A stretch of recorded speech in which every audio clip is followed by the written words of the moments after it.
धर्म की राजनीति से दूर होना चाहिए और जो माइनॉरिटीज, जो भी मुसलमान लोग हैं या जो भी माइनॉरिटीज हैं, अगर वो अलग हो रहे हैं तो उससे हानिकारक है। तो माइनॉरिटीज को दुख लगता है, उनको दुख महसूस होता है।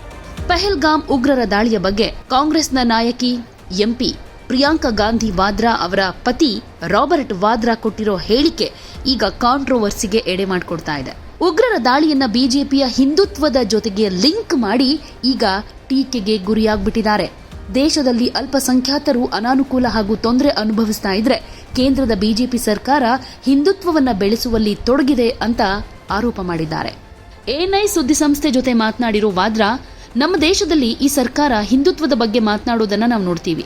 ಅಲ್ಪಸಂಖ್ಯಾತರು ಅನಾನುಕೂಲ ಮತ್ತು ತೊಂದರೆ ಅನುಭವಿಸ್ತಾ ಇದ್ದಾರೆ. ಒಂದು ವೇಳೆ ಉಗ್ರರು ಜನರನ್ನ ಗುರುತಿಸಿದ್ರೆ ಈ ರೀತಿ ಯಾಕೆ ಮಾಡ್ತಾರೆ? ನಮ್ಮ ದೇಶದಲ್ಲಿ ಹಿಂದೂಗಳು ಮತ್ತು ಮುಸ್ಲಿಮರ ನಡುವೆ ಒಡಕು ಉಂಟಾಗಿದೆ, ಹಾಗಾಗಿ ಈ ಕೃತ್ಯವನ್ನ ಮಾಡ್ತಿದ್ದಾರೆ ಅಂತ ಹೇಳಿದ್ರು. ಉಗ್ರರು ಜನರ ಗುರುತನ್ನ ಪರಿಶೀಲಿಸುವ ಮತ್ತು ಹಿಂದೂಗಳನ್ನ ಕೊಲ್ಲುವ ಕೃತ್ಯ ಪ್ರಧಾನಿ ನರೇಂದ್ರ ಮೋದಿ ಅವರಿಗೆ ಕೊಟ್ಟಿರೋ ಸಂದೇಶ ಆಗಿದೆ. ಹಿಂದೂಗಳು ಎಲ್ಲಾ ಮುಸ್ಲಿಮರಿಗೆ ತೊಂದರೆ ಕೊಡ್ತಿದ್ದಾರೆ ಅನ್ನೋದು ಈ ರೀತಿ ಸಂಘಟನೆಗಳಿಗೆ ಅನಿಸಿದೆ. ಗುರುತನ್ನ ಪತ್ತೆ ಹಚ್ಚಿ ನಂತರ ಯಾರನ್ನೋ ಕೊಲ್ಲೋದು ಪ್ರಧಾನಿಗೆ ಕೊಟ್ಟ ಮೆಸೇಜ್. ಕಾರಣ ಮುಸ್ಲಿಮರು ದುರ್ಬಲರಾಗಿದ್ದಾರೆ ಅನ್ನೋ ಭಾವನೆ ಉಗ್ರ ಸಂಘಟನೆಗಳಲ್ಲಿದೆ. ಅಲ್ಪಸಂಖ್ಯಾತರಲ್ಲಿ ದುರ್ಬಲರು ಅನ್ನೋ ಭಾವನೆ ಇದೆ. ನಮ್ಮ ದೇಶದಲ್ಲಿ ನಾವು ಸುರಕ್ಷಿತರು ಮತ್ತು ಜಾತ್ಯತೀತರು ಅನ್ನೋ ಭಾವನೆ ಸರ್ಕಾರದ ಮಟ್ಟದಿಂದ ಬರಬೇಕು. ಆಗ ಈ ರೀತಿ ಕೃತ್ಯಗಳು ನಡೆಯೋದನ್ನ ನಾವು ನೋಡೋದಕ್ಕಾಗೋದಿಲ್ಲ ಅಂತ ಹೇಳಿದ್ದಾರೆ.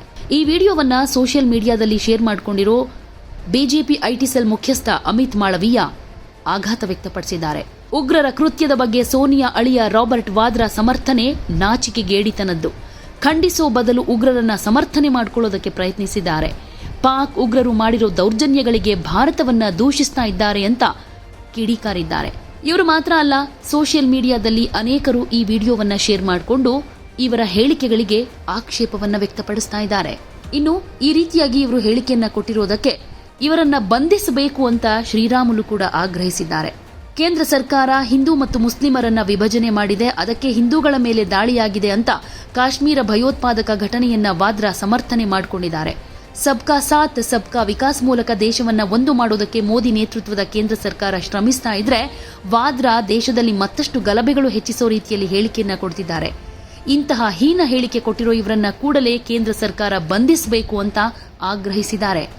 ಈಗ ಇವರು ಕೊಟ್ಟಂತ ಹೇಳಿಕೆ ಒಂದು ಕಾಂಟ್ರವರ್ಸಿಗೆ ಎಡೆ ಮಾಡಿಕೊಡ್ತಾ ಇರೋದ್ರಿಂದ ಕಾಂಗ್ರೆಸ್ ನಾಯಕರು ಈ ಹೇಳಿಕೆ ಬಗ್ಗೆ ಯಾವ ರೀತಿ ರಿಯಾಕ್ಟ್ ಮಾಡ್ತಾರೆ, ಸ್ವತಃ ಅವರ ಪತ್ನಿ ವಯನಾಡು ಕ್ಷೇತ್ರದ ಸಂಸದೆ ಪ್ರಿಯಾಂಕಾ ಗಾಂಧಿ ಇದಕ್ಕೆ ಏನು ಉತ್ತರ ಕೊಡಬಹುದು? ಕಾದು ನೋಡೋಣ. दुख प्रकट करता हूं और जिन लोगों ने अपने प्यारों को खोया, गहरी निंदा है मुझे। ऐसे जो आतंकवाद ने अटैक किया और 28 लोगों की मौत हुई, काफ़ी लोग घायल हुए। जो घायल हुए हैं मुझे यही है कि वो स्वस्थ हों जल्दी से जल्दी, और मेरे तरफ से जो भी मैं कर पाऊंगा मैं करने के लिए तैयार हूं। ऐसी जो मुद्दे होते हैं, जो टेररिस्ट, जो आतंकवाद हैं, जो सोच रहे हैं, इससे उनके जो मुद्दे हैं वो उजागर होंगे। ये बहुत ही कमज़ोर तरीका उन्होंने अपनाया है कि जो निहत्थे लोग हैं, जो छुट्टी बनाने गए हैं, जिनकी अभी अभी शादी हुई है, और कुछ फोर्सेस के लोग हैं, आईबी के लोग हैं, तो उनके ऊपर ऐसे वार करना बिल्कुल गलत है। मेरी संवेदना जिनकी जो लोग अपने प्यारों को खोए हैं, गहरी संवेदना उन लोगों के साथ है। 28 लोग मेरे ख्याल से हैं जो जिनकी मृत्यु हुई, और काफ़ी हैं जो घायल हुए हैं। अब मैं यही कहूँगा कि मुझे हमेशा लगा है, और ये मेरी सोच है, ना कांग्रेस की सोच है, ना मेरे परिवार की सोच है, कि मैं लोगों के बीच में रहता हूँ, मेरा अनुभव है लोगों का, और लोगों से मैं सीखता हूँ, चाहे वो हिंदू हों या मुसलमान हों या अगर सिख हो या ईसाई हो, कि मैं उनकी बात हमेशा बुलंद करता हूँ।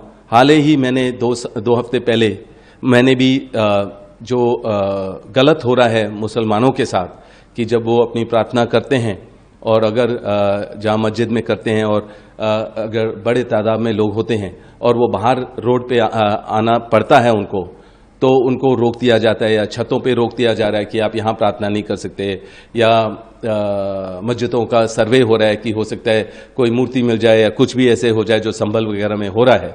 और अगर आप बाबर या औरंगजेब की बात करते हैं तो माइनॉरिटीज को दुख लगता है, उनको दुख महसूस होता है। और ये जो इस तरह की ये राजनीति से जुड़ा हुआ संबंध है कि हमेशा ये रोक लगाई जाती है, और धर्म और राजनीति को मेरे ख्याल से ज़रूर अलग होना चाहिए, क्योंकि जब भी ये होगा तो मुझे लगता है कि जो ये गलत आतंकवाद का अटैक हुआ है वो होगा, क्योंकि अगर आप देखेंगे जो सबूत है कि उन्होंने आईडी देखकर उसके बाद उन्होंने चुना किनको उन्होंने मारना है या छोड़ना है, वो कहाँ से होता है? क्योंकि उनको सोच है कि मुसलमानों को दबाया जा रहा है, तो लोग ऐसे उठते हैं। तो मैं उसके बिल्कुल खिलाफ हूं, बिल्कुल खिलाफ हूं। और मुझे पता है हमारी जो फोर्सेस हैं वो एकजुट होंगे और ताकत उनको मिलेगी, या ताकत होनी चाहिए कि वो आगे जाके बॉर्डर और संभालें और अपनी कार्रवाई करें, और जो भी जहां भी सिक्योर कर सकते हैं उसको सिक्योर करना जरूरी है। पर जब तक हम एकजुट नहीं होंगे और हम लोग अपने देश के अंदर सेक्युलर नहीं होंगे, मुझे लगता है कि जो भी बॉर्डर कंट्रियां होंगी, देश होंगे, वो जरूर उस समय को गलत समय लेकर अपनी जो उनकी सोच है, वो सोचते हैं हमारी जो मुद्दे हैं, जो सोच है, वो और उजागर होगा अगर हम इस तरीके की एक्शन लेंगे। तो मुझे लग रहा है कि बिल्कुल यहाँ भेदभाव की राजनीति से दूर होना चाहिए, धर्म की राजनीति से दूर होना चाहिए, और जो माइनॉरिटीज, जो भी मुसलमान लोग हैं या जो भी माइनॉरिटीज हैं, अगर वो अलग हो रहे हैं तो उससे हानिकारक है। एकजुट होने में ही हमारा फायदा है, हमारी ताकत है। और भेदभाव नहीं होना चाहिए कि एक कम्युनिटी के लोग मतलब कि रोड पे उतर के अपना प्रचार कर सकते हैं, जो भी उनकी सोच है, जो भी प्रार्थना है, वो रोड पे उतरते हैं, और कुछ लोगों को रोका जाता है। तो दुनिया देखती है, वो भी खुश नहीं है कि इस तरीके की जो अटैक हुआ है, आतंकवाद का अटैक हुआ है, ये गलत है। जहां भी ऐसा होगा लोग डरे रहेंगे, और मैं ये कहूंगा कि फायदा नहीं होगा, प्रगति नहीं होगी उस देश की, उस जगह की। मैं ये कहूंगा कि जम्मू कश्मीर इतनी सुंदर जगह है भारत में, वो एक जगह है, बहुत जगहों में से एक जगह है जो बहुत ही ज्यादा सुंदर है।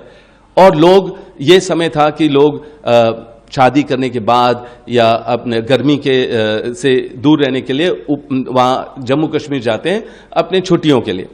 अब छुट्टियाँ, वो निहत्ते लोग हैं, छुट्टी पे गए हैं, उनके ऊपर ऐसा एक्ट हुआ है जो मतलब कि बहुत ही गलत है। दुख होता है मुझे ये देखकर, और मुझे लग रहा है कि वहाँ के जो नागरिक हैं, जो अब उनकी रोजगार टूरिज्म से है, अब उनकी रोजगार में भी परेशानी आएगी। तो मैं कहूँगा जो सेंट्रल गवर्नमेंट है, उनको जितने भी वहाँ के नागरिक हैं जो बेरोजगार होंगे, उनको सहायता देना बहुत ज़रूरी है। और आप देखेंगे अभी उस तरफ ये जो धार्मिक भी दौरा होता है सब लोगों का, अमरनाथ यात्रा होता है, तो उसमें भी बाधा होगा। तो उसमें भी हमें देखना है कि हम कैसे सुरक्षित रहें, कि अगर हम अपनी प्रार्थना करने जा रहे हैं, और हमारे जो सुरक्षा बल है वहाँ, मुझे पता है कि वो और मजबूत होंगे अब, और सोच और सतर्क होंगे वहाँ, कि मतलब कि यहाँ दोबारा ऐसी घटना ना घटे।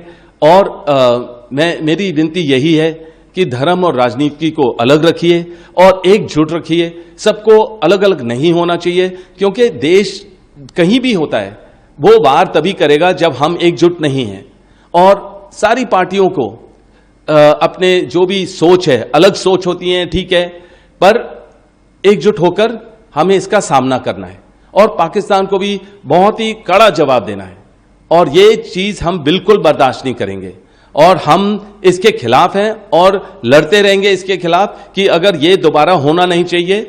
पर मैं कहूंगा कि जब हम एकजुट होंगे और मजबूत होंगे, किसी में हिम्मत नहीं होगी कि हमारे साथ हमारे लोगों को, निहत्थे लोगों को ऐसे जुर्रत कभी भी मारने की या कभी भी ऐसा अटैक करने की।